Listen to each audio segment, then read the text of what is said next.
ये है आरजे कार्तिक की 1 मिनट स्टोरी। ये कहानी एक गांव के किसानों की, जिनसे क्रोधित होकर के इंद्रदेव ने कहा कि अगले 12 वर्षों तक आपके यहां वर्षा नहीं होगी। गांव के किसान बड़े परेशान हुए।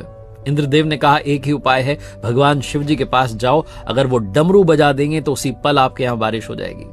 जब गांव के किसान वहां पहुंचे तो इंद्रदेव ने पहले ही भगवान शिव जी से कह दिया था कि आप डमरू मत बजाना। भगवान शिव जी ने मना कर दिया कि 12 वर्षों के बाद डमरू बजेगा। गांव के किसान लौट आए, उन्हें लगा कि अब कुछ नहीं हो सकता, अपने घरों में रहने लगे, खेत पर जाना बंद कर दिया। लेकिन एक किसान रोजाना हल लेकर के चल पड़ता था, खेती करने का प्रयास करता था, निंदाई गुड़ाई सारे काम करता था। गांव के बाकी लोग उसका मजाक उड़ाते थे कि जब 12 वर्षों तक बारिश नहीं होगी तो खेत में जाते क्यों। वो किसान कहता था कि कहीं मैं खेती करना ना भूल जाऊं, इसीलिए रोजाना अभ्यास करता रहता हूं।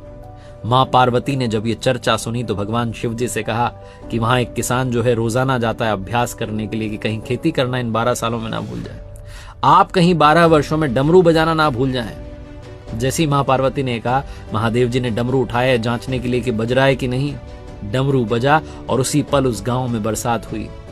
वो एकमात्र किसान जो था, उसके खेत में कुछ समय के बाद फसल लहलहाई, क्योंकि उसी ने निरंतर प्रयास किया था, बीज बोए थे।